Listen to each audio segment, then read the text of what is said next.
Aunque legalmente con esta sentencia no existe una obligación inmediata de modificar las leyes en el resto de los 28 estados que aún criminalizan el aborto, el proceso futuro esperable es que deberán armonizar dichas legislaciones ante la fuerza del fallo de la Suprema Corte.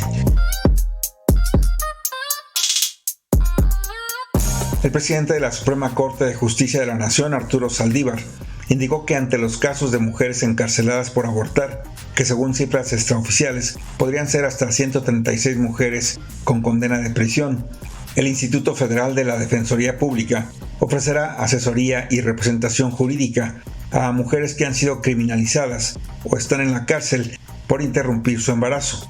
El ministro presidente de la Suprema Corte indicó que con esta determinación no se fomenta el aborto, pero fue claro en señalar que no se justifica criminalizar a las mujeres por ejercer sus derechos.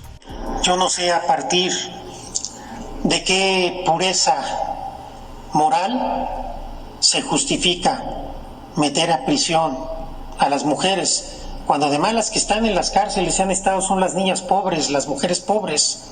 Las niñas ricas, he dicho, y molesta mucho que lo diga, siempre han abortado, pero ninguna ha caído en prisión. Este delito castiga en gran manera a la pobreza. Es un tema de salud pública y es una enorme injusticia social.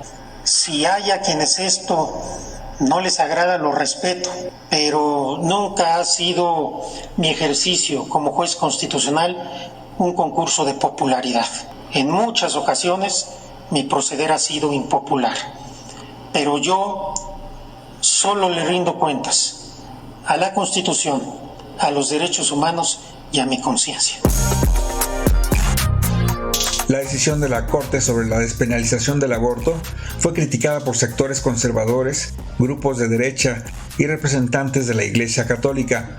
La postura más radical fue la emitida por el sacerdote católico de la parroquia La Salle, en la ciudad de Monclova, Coahuila, Lázaro Hernández Soto, quien pidió matar a las mujeres que abortan.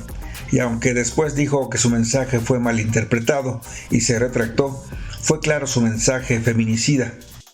¿Por qué no matamos a la mamá, que tampoco va a servir para nada? Una mujer que aborta ya no sirve para nada, está hueca, moral, física y psicológica. Una mujer que siempre va a estar amargada, una mujer que a lo mejor no va a volver a tener hijos. El tema de la despenalización del aborto se debe completar con una nueva discusión de los ministros de la Suprema Corte, quienes deben analizar el tema de la objeción de conciencia de los médicos.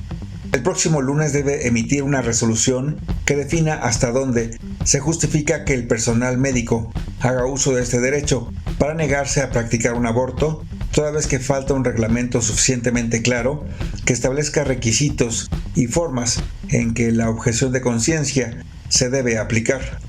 La resolución de la Corte debe evitar que la objeción de conciencia sea utilizada para limitar el derecho a la salud de las mujeres que deciden interrumpir un proceso de embarazo. Los cambios legales sobre el polémico tema del aborto en México hacen avanzar la agenda de equidad de género y es producto de la lucha por años de las mujeres.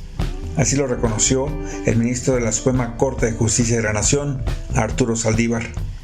Este logro es mérito de las miles de mujeres que durante años han luchado por sus derechos, de las que ya no están, y de esta marea verde de niñas, chicas, jóvenes, que todos los días salen a gritar que se respeten sus derechos sexuales y reproductivos. Y es también un homenaje a todas las mujeres que han muerto en abortos clandestinos, a todas las mujeres que tuvieron que soportar prisiones injustas, a todas las mujeres que hoy todavía se encuentran en una cárcel por haber ejercido sus derechos. La despenalización del aborto en el país con este nuevo marco legal, esperemos pronto pueda materializarse claramente en los hechos. Ello lo sabremos cuando se conozca de los primeros casos de liberación de mujeres que hoy aún siguen encarceladas por ejercer su derecho a decidir sobre su cuerpo. Yo disfruto de esta vida que me ha tocado suerte. A esta tierra le prometo gozar hasta que me ausente.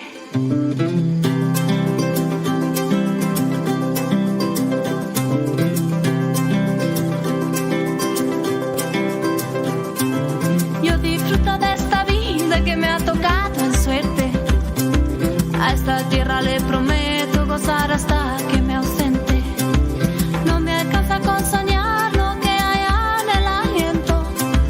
Pa' soñar con otra vida cierro los ojos, un intento.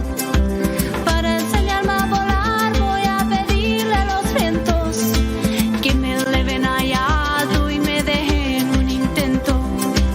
Yo no sufro, no se crea, mi grito no es de dolor. Voy a agarrar a las penas y voy a cambiarle el color.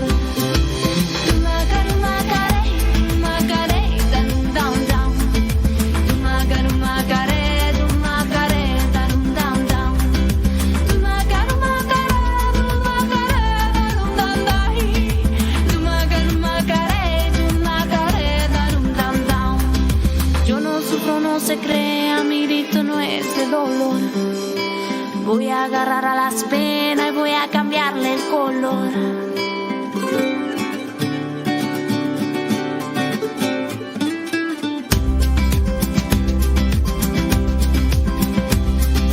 Más tiempo quiero tener para jugar con mi suerte, de haber caído en la tierra y de esquivar a la muerte. Crecí pensando en la vida, la muerte no me ha llamado. Amo el respiro profundo, así yo le he contestado. Para enseñarme a volar voy a pedirle a los vientos que me eleven allá alto y me dejen un intento. Yo no sufro, no se crea, mi grito no es de dolor. Voy a agarrar a las penas, voy a cambiarle el color.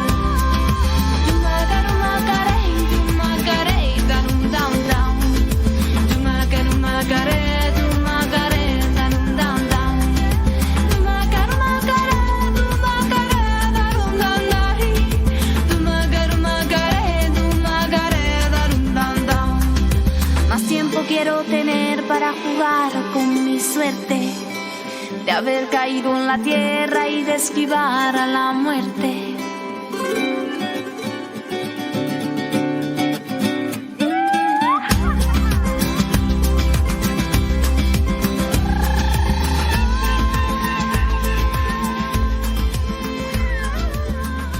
Ya escuchamos, la lucha de las mujeres avanza, pero aún en 28 estados se penaliza el aborto. La lucha continúa y esperemos la resolución de la Corte para evitar la objeción de conciencia y que ésta sea utilizada para limitar el derecho a la salud de las mujeres que deciden interrumpir un proceso de embarazo. En la música escuchamos Gozar hasta que me ausente, de Paloma Belén, Quipe Sala, Rafael de Andrea y Remo Leaño, interpretada por Paloma del Cerro. Está usted sintonizando en los tiempos del COVID, análisis del momento, a través de las frecuencias de FM en el 96.5 y en el 1060 de AM. También nos puede escuchar en las redes sociales de Radio Educación y por la aplicación gratuita para iOS y Android.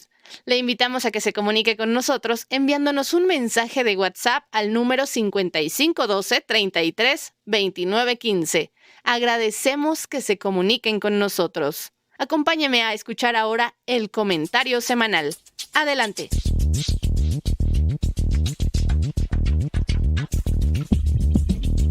Independencia y libertad.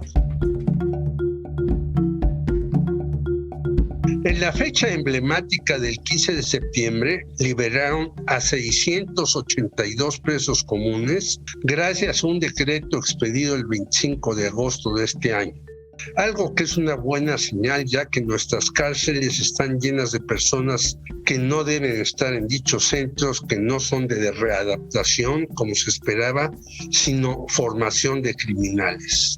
Quienes saldrán en esta ocasión se encuentran personas que fueron torturadas para confesar delitos que no cometieron, quienes tienen más de 10 años sin sentencia, los mayores de 65 años con enfermedades crónico-degenerativas o terminales y aquellos que ya cumplieron 70 años de edad.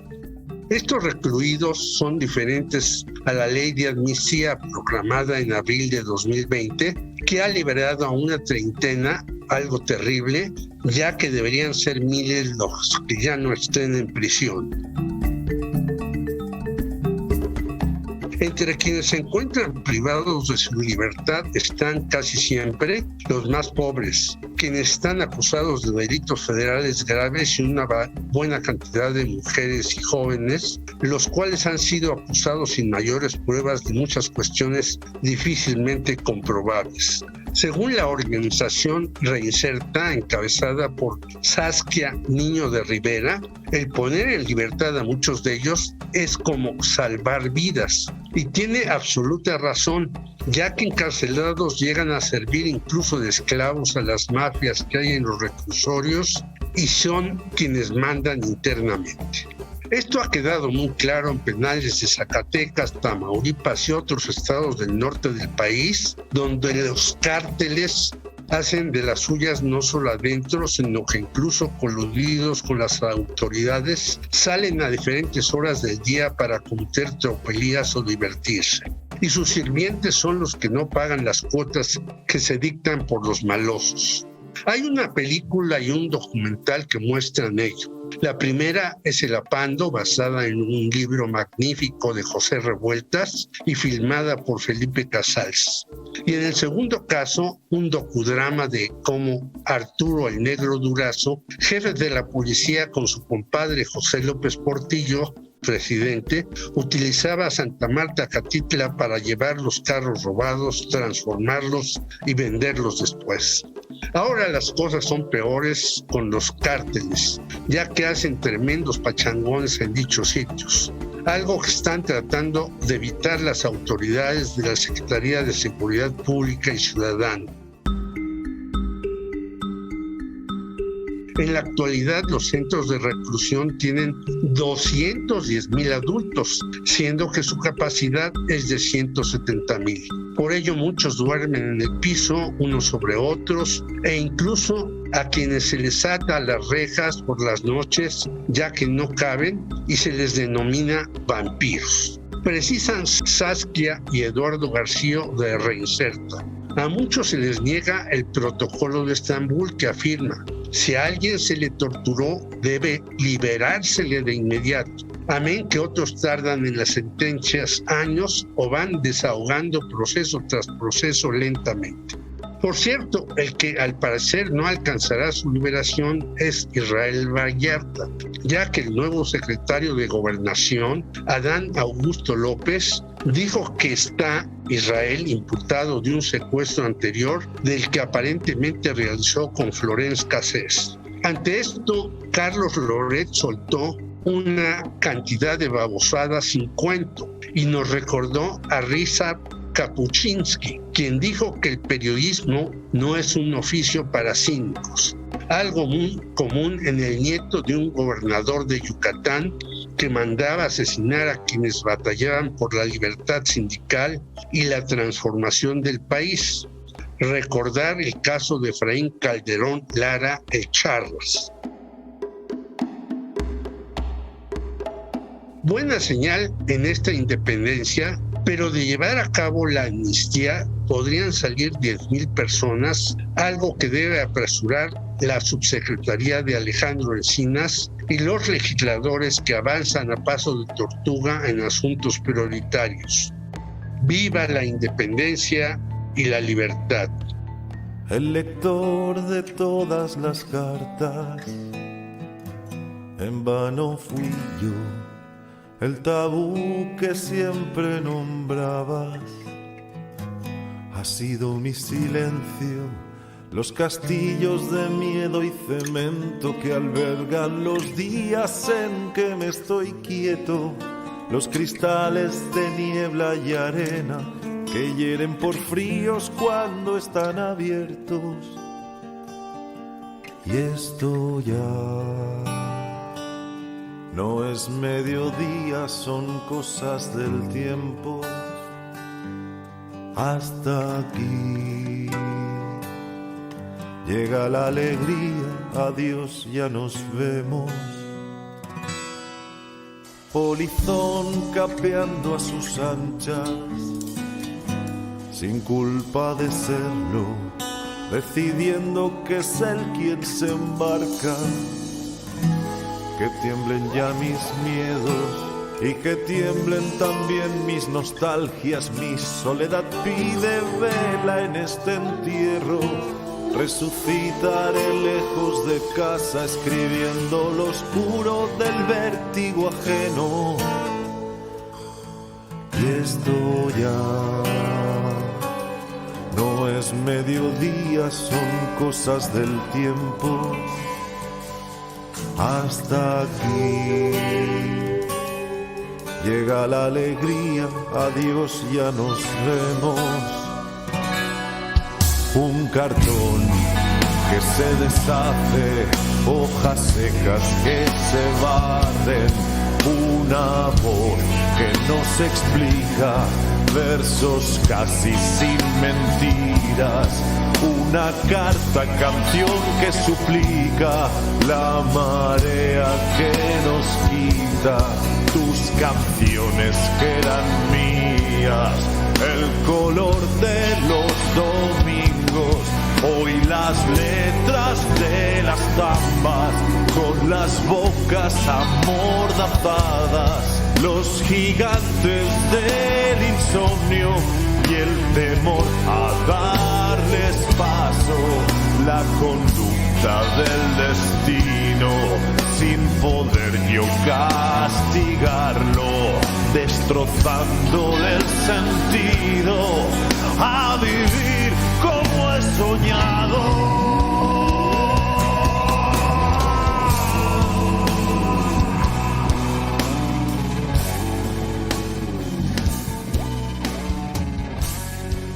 Un proceso de liberación que de por sí es largo y lleno de trámites burocráticos. Pero al final, como dice Jorge, viva la independencia y la libertad para todas y todos los que no tienen por qué estar en prisión.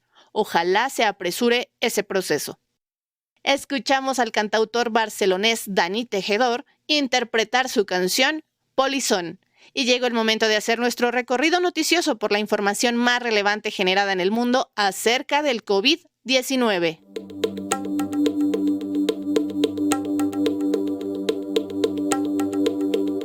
Semáforo informativo.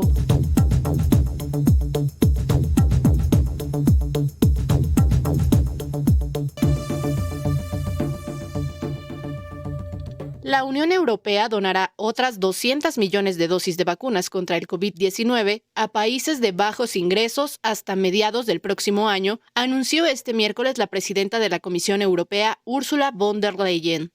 Puedo anunciar que la Comisión añadirá una nueva donación de 200 millones de dosis, dijo la funcionaria en un discurso ante el Parlamento Europeo sobre el Estado de la Unión. Es una inversión en solidaridad y también en la salud global, apuntó.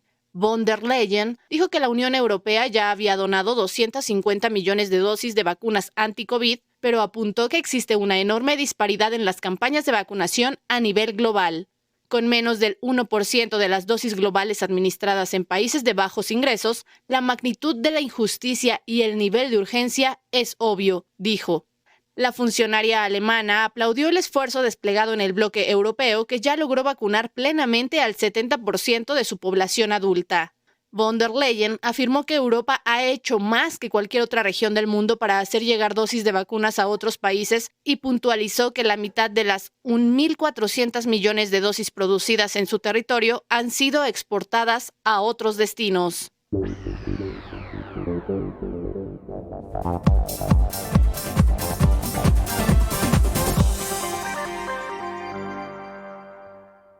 La semana pasada se reportaron unos 4 millones de contagios de coronavirus en todo el mundo, según la Organización Mundial de la Salud, OMS, el primer descenso importante en los nuevos casos en más de 2 meses. En las últimas semanas se han registrado unos 4.4 millones de nuevos casos de COVID-19.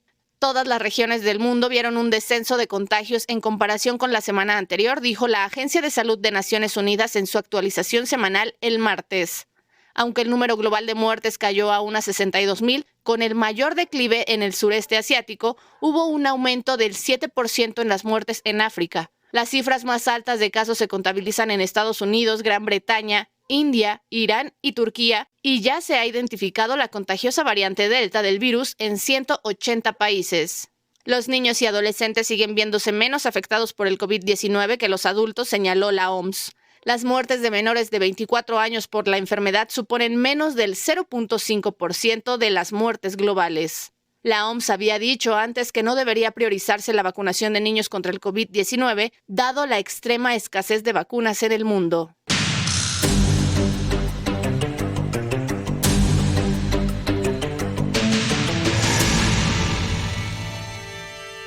El número de decesos por COVID-19 en Estados Unidos superó los 663,000 esta semana, lo que significa que cerca de 1 de cada 500 estadounidenses ha fallecido por la enfermedad causada por el coronavirus, informó hoy The Washington Post. El objetivo de realizar pruebas, utilizar mascarilla, mantener una distancia 1,5 metros y limitar las reuniones fue ralentizar la propagación del muy contagioso virus hasta que una vacuna pudiera erradicarlo. Las vacunas llegaron, pero no se ha inmunizado a suficientes personas y el triunfo de la ciencia mermó porque las muertes y los contagios masivos continúan, dijo el informe sobre los principales factores que llevaron al desolador hito tras 19 meses de pandemia.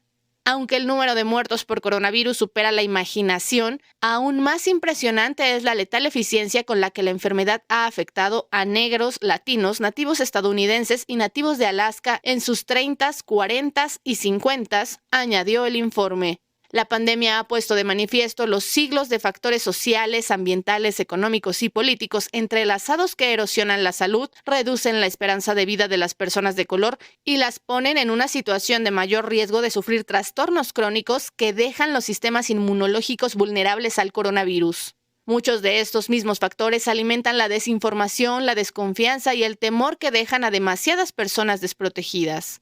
De acuerdo con el informe, las personas de más de 85 años representan apenas 2% de la población estadounidense, pero constituyen una cuarta parte del número de fallecidos. 1 de cada 35 personas de 85 años o más murieron por COVID-19, en comparación con 1 de cada 780 personas de entre 40 y 64 años.